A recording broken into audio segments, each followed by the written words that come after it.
പ്രിയപ്പെട്ടവരെ, എറണാകുളം അങ്കമാലി അതിരൂപതയിലെ വിശുദ്ധ കുർബാന തർക്കവുമായി ബന്ധപ്പെട്ട് കുറച്ച് ദിവസങ്ങളായി എൻ്റെ മനസ്സിനെ വല്ലാതെ അസ്വസ്ഥപ്പെടുത്തുന്ന ചില കാര്യങ്ങൾ നിങ്ങളുമായി പങ്കുവയ്ക്കണമെന്ന് ആഗ്രഹിച്ചുകൊണ്ടാണ് ഇന്നിങ്ങനൊരു വീഡിയോ ഞാൻ ചെയ്യുന്നത്.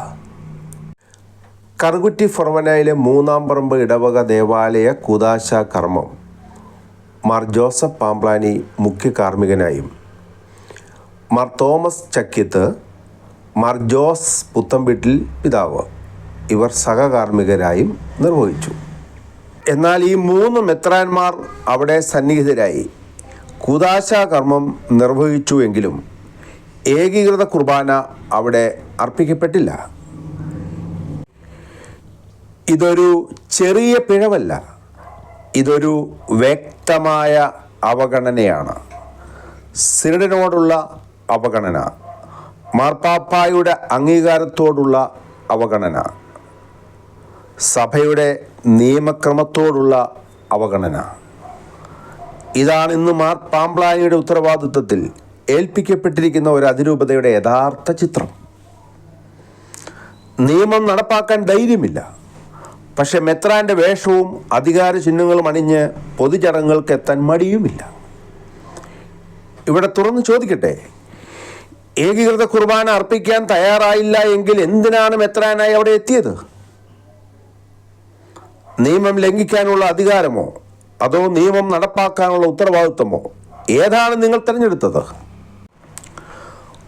കുറച്ച് മാസങ്ങൾക്ക് മുമ്പ് കൂടാലപ്പാട് പുതുക്കിപ്പണിത ദേവാലയം ആശീർവദിച്ചത് അവിടുത്തെ വികാരി തന്നെയാണ്.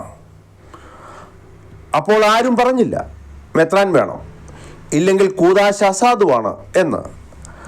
അവിടെ ഒരു സാധാരണ വൈദികൻ ആ കർമ്മം നിർവഹിക്കാൻ കഴിയുന്നുവെങ്കിൽ മൂന്നാം പറമ്പിൽ എന്തിന് ഈ മെത്രാന്മാരുടെ പ്രദർശനം? ഇത് ആരാധനയല്ല, ഇത് അധികാരത്തിൻ്റെ നാടകമാണ്. നിയമം പാലിക്കാതെ നിയമത്തിൻ്റെ വേഷം മാത്രം ധരിച്ചുള്ള നാടകം. ഇതെല്ലാം കണ്ടു നിൽക്കുന്ന ദൈവജനത്തിന് ഒരു കാര്യം മാത്രമേ ഇനി മനസ്സിലാക്കാൻ ബാക്കിയുള്ളൂ. സീറോ മലബാർ സഭയുടെ സിനഡ് ഇവിടെ പറയുന്നത് ഇതാണ്: ഇവിടെ ആരും ഉത്തരവാദികളല്ല. നിയമം ഒരു നിർദ്ദേശം മാത്രം, ലംഘനം ഒരു പതിവ്. ഇനി അവസാനമായി, പക്ഷേ ഏറ്റവും ഗൗരവമായി ചോദിക്കട്ടെ, നിങ്ങൾക്ക് ഈ അതിരൂപതയെ തിരുസഭയുടെ നിയമങ്ങൾക്ക് വിധേയമായി നയിക്കാൻ കഴിയുന്നില്ല എങ്കിൽ, വിശ്വാസികളുടെ ആത്മീയ ജീവിതം സംരക്ഷിക്കാൻ താല്പര്യമില്ല എങ്കിൽ, ഈ അതിരൂപതയുടെ കാര്യങ്ങൾ റോമിന് വിട്ടുകൊടുത്ത് നിങ്ങൾ താൽക്കാലികമായെങ്കിലും മാറി നിൽക്കുക. സഭയ്ക്കും വിശ്വാസികൾക്കും അതാണ് ഉത്തമം. ഇത് വെല്ലുവിളിയല്ല, ഇത് കലാപമല്ല, ഇത് നിയമത്തിന് വേണ്ടിയുള്ള ചോദ്യമാണ്. സഭയുടെ ഐക്യത്തിന് വേണ്ടിയുള്ള നിലവിളിയാണ്. വിശ്വാസികളുടെ ആത്മാഭിമാനത്തിൻ്റെ പ്രഖ്യാപനമാണ്. സീറോ മലബാർ സഭയുടെ സിനഡ് വ്യക്തമായ ഒരു തീരുമാനം കൈക്കൊണ്ടു. അത് മാർപ്പാപ്പായുടെ അംഗീകാരത്തിന് വിട്ടു. മാർപ്പാപ്പ അത് ഔദ്യോഗികമായി അംഗീകരിക്കുകയും ചെയ്തു. സീറോ മലബാർ സഭയിൽ ജന അഭിമുഖമായും അൾത്താര അഭിമുഖമായും അർപ്പിക്കപ്പെടുന്ന വിശുദ്ധ കുർബാന സഭയുടെ നിയമം ആകുന്നു. ഈ യാഥാർത്ഥ്യം 2021 നവംബർ മാസം മുതൽ, അതായത് മംഗളവാർത്ത കാലം മുതൽ ആരംഭിച്ച ഒരു നിയമമാണ്. സഭാമാധ്യമങ്ങളിലൂടെ സഭയിലെ 34 രൂപതകളിലെയും മെത്രാന്മാർക്കും വൈദികർക്കും ദൈവജനത്തിനും വ്യക്തമായി അറിയിക്കപ്പെട്ടതാണ്. എന്നാൽ അത്ഭുതകരമായ ഒരു വിരോധാഭാസം ഇവിടെ നിലനിൽക്കുന്നു. എറണാകുളം അങ്കമാലി അതിരൂപതയിലെ ചില മെത്രാന്മാർക്കും ഏകദേശം 90% പുരോഹിതർക്കും കുറച്ച് വിശ്വാസികൾക്കും ഈ തീരുമാനം ഇന്നും മനസ്സിലായിട്ടില്ല എന്നതാണ് അവർ ഉയർത്തുന്ന വാദം. അവരുടെ ആവർത്തിച്ചുള്ള ആരോപണം ഇതാണ്: മാർപ്പാപ്പ ഇത് അറിയുന്നില്ല. സിനഡിൽ ഇവിടെ നിന്നുള്ള മെത്രാന്മാർ ഉച്ചയൂണിന് ശേഷം വിശ്രമിക്കുമ്പോഴാണ് അങ്ങനെ ഒരു തീരുമാനം എടുത്തത്. ഇതൊരു അപമാനകരമായ അസത്യപ്രചരണമല്ലാതെ മറ്റൊന്നുമല്ല.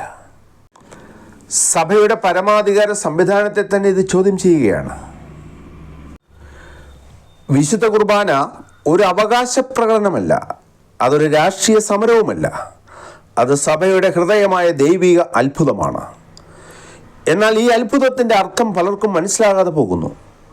ഞങ്ങൾക്ക് ജന അഭിമുഖം മതി, അത് ഞങ്ങളുടെ അവകാശമാണ്. പാറേക്കാട്ടിൽ പിതാവ് കൊണ്ടുവന്ന രീതി ഞങ്ങളുടെ ജീവിതത്തിൻ്റെ ഭാഗമാണ്. ഇങ്ങനെയുള്ള വാദങ്ങൾ സഭയുടെ വിശ്വാസ പാരമ്പര്യത്തെ വ്യക്തിപരമായ വികാരങ്ങളിലേക്ക് ചുരുക്കുകയാണ്. രണ്ടാം വത്തിക്കാൻ സൂനകദോസും പൗരസ്ത്യ സഭകളുടെ ആരാധന രീതികളിലെ തനത് സവിശേഷതകൾ അവയുടെ അവകാശമാണ്. ആ ആചാരങ്ങളും പാരമ്പര്യങ്ങളും മാറ്റമില്ലാതെ സംരക്ഷിക്കപ്പെടണം. ഈ സഭാ പഠനം ഗൗരവമായി ഉൾക്കൊള്ളാതെ സൂനകദോസിന് ശേഷം കർദിനാൾ പാറേക്കാട്ടിൽ പിതാവ് ഭാരതീയ സങ്കല്പത്തിന് യോജിക്കുന്നു എന്ന് പറഞ്ഞ് പൂർണ്ണമായ ജന അഭിമുഖ കുർബാന രീതി റോമിൻ്റെ അംഗീകാരമില്ലാതെ ഇവിടെ ആരംഭിച്ചു. അതൊരു അനുസരണക്കേടായിരുന്നു. അനുസരണക്കേടിന് വിതച്ച വിത്ത് ഇന്ന് ഈ അതിരൂപതയെ ശാപദോഷമായി പിടിച്ചുലയ്ക്കുകയാണ്. അനുസരണക്കേടിൻ്റെ പാരമ്പര്യം ദുഃഖകരമായ സത്യം ഇതാണ്. ഒരു കാലത്ത് സഭയുടെ പരമോന്നത പദവി അലങ്കരിച്ചിരുന്ന ഒരു വ്യക്തിയിലൂടെ ആരംഭിച്ച അനുസരണക്കേട് വേഗത്തിൽ വൈദികരിലേക്കും സന്യാസിനികളിലേക്കും വിശ്വാസികളിലേക്കും പടർന്നു കയറി. ഇന്നും ഈ അവസ്ഥയിൽ യാതൊരു മാറ്റവും സംഭവിച്ചിട്ടില്ല. ബഹുമാനപ്പെട്ട നരികുളം അച്ഛനെ പോലുള്ള സീനിയർ വൈദികർ നൽകിയ അങ്ങനെയും ഇങ്ങനെയും ആവാം എന്ന അശുദ്ധമായ വൈദിക പരിശീലനത്തിൻ്റെ ഫലമാണ് ഇന്നത്തെ അവസ്ഥ. അങ്ങനെയുള്ള അധ്യാപകരിലൂടെ പരിശീലനം നേടിയവർ എങ്ങനെ നേരെയാകും? പാപഭാരം, മൗനം, അധികാര ദുരുപയോഗം, വലിയൊരു വൈദിക സമൂഹം പാപഭാരം പേറി ജീവിക്കുകയാണ്. അവരെ തൃപ്തിപ്പെടുത്തുവാൻ ചില വിശ്വാസികൾ കൈയടി കൊടുക്കുന്നു. അങ്ങനെയാണ് വിമത പ്രവർത്തനങ്ങൾക്ക് ശക്തി കൂടുന്നത്. അതോടൊപ്പം സഭാസമ്പത്ത് ചോദ്യം ചെയ്യാതെ ചിലവാക്കുന്നു, ആഡംബര ജീവിതം നയിക്കുന്നു, ഇഷ്ടമുള്ളവരെ അധികാരസ്ഥാനങ്ങളിൽ എത്തിക്കുന്നു, വീതം വെപ്പ് സ്വാഭാവികമാകുന്നു. ഇങ്ങനെ ഒരു സഭ തന്നെ ചിലരുടെ നിയന്ത്രണത്തിൽ നയിക്കപ്പെടുന്നു. ഇത് നാഥനില്ലാ കളരിയല്ലേ? മേലധികാരികളുടെ മൗനം അവർക്ക് ശക്തി കൊടുക്കുന്നു. എല്ലാം ശരിയാകുമെന്ന പ്രതീക്ഷയിൽ പല വിശ്വാസികളും ഇന്ന് മൗനം പാലിക്കുന്നു. പക്ഷേ ഈ മൗനം വിമതർക്കുള്ള ഏറ്റവും വലിയ പ്രചോദനമാണ്. പ്രാർത്ഥനയും പ്രത്യാശയോടുകൂടിയും നമ്മൾ കാത്തിരിക്കുന്നു. അവരുടെ പാപം നോക്കി വിധി പറച്ചിൽ ഇറങ്ങേണ്ടവർ അല്ലല്ലോ നമ്മൾ. യോഹന്നാന്റെ സുവിശേഷം 17:19 ഈശോ പറയുന്നു, അവരും സത്യത്തിൽ വിശുദ്ധീകരിക്കപ്പെടേണ്ടതിന് അവർക്ക് വേണ്ടി ഞാൻ എന്നെ തന്നെ വിശുദ്ധീകരിക്കുന്നു. അതുതന്നെയാണ് നമ്മുടെ വഴിയും. ദൈവം ഈ സത്യസഭയെ ധീരതയോടെ നയിക്കുവാൻ യോഗ്യരായ മെത്രാന്മാരെ തരട്ടെ എന്ന് നമുക്ക് പ്രാർത്ഥിക്കാം. ഈ ബസിലിക്ക ദേവാലയത്തിൽ നിന്ന് ഉയരുന്ന ദീനരോധനവും ഒരു ജനതയുടെ ആത്മരക്ഷയ്ക്ക് വേണ്ടിയുള്ള പ്രാർത്ഥനയാണ്. അഭിവന്ദ്യ പിതാക്കന്മാരെ, സഭ നേരായ മാർഗത്തിലൂടെ ലക്ഷ്യത്തിലേക്ക് എത്തണമെങ്കിൽ അവിടെ നിന്ന് ഉയരേണ്ടത് വ്യക്തവും ശക്തവുമായ തീരുമാനങ്ങളായിരിക്കണം. അതില്ലാതെ സഭയെ മുന്നോട്ട് നയിക്കാമെന്ന ധാരണ തന്നെ ഒരു വലിയ തെറ്റിദ്ധാരണയാണ്. ബുദ്ധി കൊണ്ട് മാത്രം അളന്ന് വിശ്വാസത്തിൻ്റെ ആഴവും സഭയുടെ പാരമ്പര്യവും അവഗണിച്ച് സഭയെ നയിക്കാമെന്ന മണ്ടത്തരമാണ് ഇന്ന് ചിലർ വെച്ചു പുലർത്തുന്നത്. അതിലുപരി അത്തരം ചിന്താഗതിയുള്ള ഒരാളെ തന്നെ ഒരു അതിരൂപതയുടെ ഭരണച്ചുമതല ഏൽപ്പിച്ചു വിട്ടാൽ അത് സഭയ്ക്കുണ്ടാകാൻ പോകുന്ന വിപത്ത് ഭീകരമായിരിക്കുമെന്ന സത്യം വിശ്വാസികൾ തുറന്നു പറഞ്ഞുകൊണ്ടിരിക്കുകയാണ്. ഈ അപകടത്തെക്കുറിച്ച് സിനഡിലെ മെത്രാന്മാരെ ബോധ്യപ്പെടുത്തുവാൻ വിശ്വാസികൾ കഴിയുന്ന എല്ലാ മാർഗങ്ങളിലും ശ്രമിക്കുന്നുണ്ട്. അപേക്ഷകളിലൂടെ, പ്രാർത്ഥനകളിലൂടെ, ശാന്തമായ പ്രതിഷേധങ്ങളിലൂടെ എല്ലാം തന്നെ നടക്കുന്നു. എന്നാൽ ദുഃഖകരമായി പറയേണ്ടി വരുന്നു, ഇതിലൊന്നും ചെവി കൊള്ളാൻ തയ്യാറാകാത്ത നിലപാടാണ് ഇപ്പോഴും പലരും സ്വീകരിക്കുന്നത്. ഇന്ന് ബസിലിക്ക ദേവാലയത്തിൽ നിന്ന് ഉയരുന്ന പ്രാർത്ഥനകളും അപേക്ഷകളും വെറുതെയല്ല.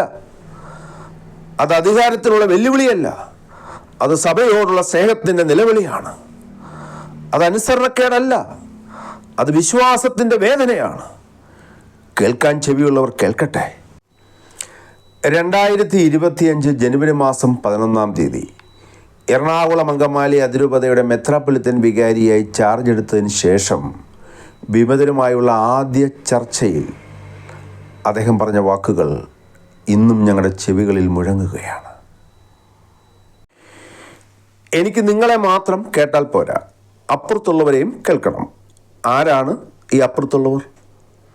സഭയുടെ പക്ഷത്ത് നിൽക്കുന്നവർ, മാർ പാമ്പ്ളാനി ഉൾപ്പെടുന്ന സിനഡ് തീരുമാനം അംഗീകരിക്കുന്നവർ, മാർപ്പാപ്പായുടെ നിർദ്ദേശങ്ങളോട് വിശ്വസ്തരായവർ. ഇത് പറഞ്ഞു പോയിട്ട് 1 വർഷം പൂർത്തിയായിരിക്കുന്നു. 1 വർഷത്തിനിടയിൽ അവരുമായി ഏതെങ്കിലും തരത്തിലുള്ള ചർച്ചകൾ നടന്നിട്ടുണ്ടോ?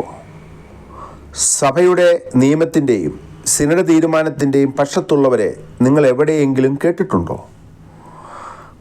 അല്ലെങ്കിൽ വിമതരുമായി ചേർന്ന് അവർക്ക് വേണ്ടതെല്ലാം ചെയ്ത് ഇവിടെ കയറിപ്പറ്റി അവരുടെ ആവശ്യങ്ങൾ നിറവേറ്റി ഇഷ്ടക്കാരായ 2 വൈദികരെ മെത്രാന്മാരാക്കി നൽകിയതിന് ശേഷം വടക്ക് നിന്ന് നിയന്ത്രിക്കുവാനല്ലേ ഈ നീക്കം?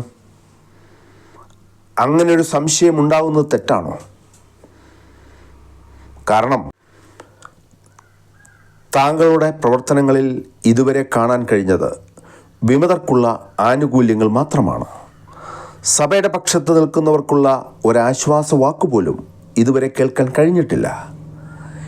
ഇത് ചോദിക്കുന്നത് വൈരാഗ്യത്തിൽ നിന്നല്ല, സഭയോടുള്ള ഉത്തരവാദിത്വത്തിൽ നിന്നാണ്. അതുകൊണ്ട് വ്യക്തമായ മറുപടി ദൈവജനത്തിന് ലഭിക്കണം. സിനഡ് പക്ഷത്തോടുള്ള നിങ്ങളുടെ ചർച്ചകൾ എവിടെയാണ്? എപ്പോഴാണ്? എന്താണ് അതിൻ്റെ ഫലം? സഭ അനിശ്ചിതത്വത്തിൽ കൈമാറിക്കൊണ്ടിരിക്കുമ്പോൾ മൗനം തന്നെയാണ് ഏറ്റവും വലിയ സംശയം.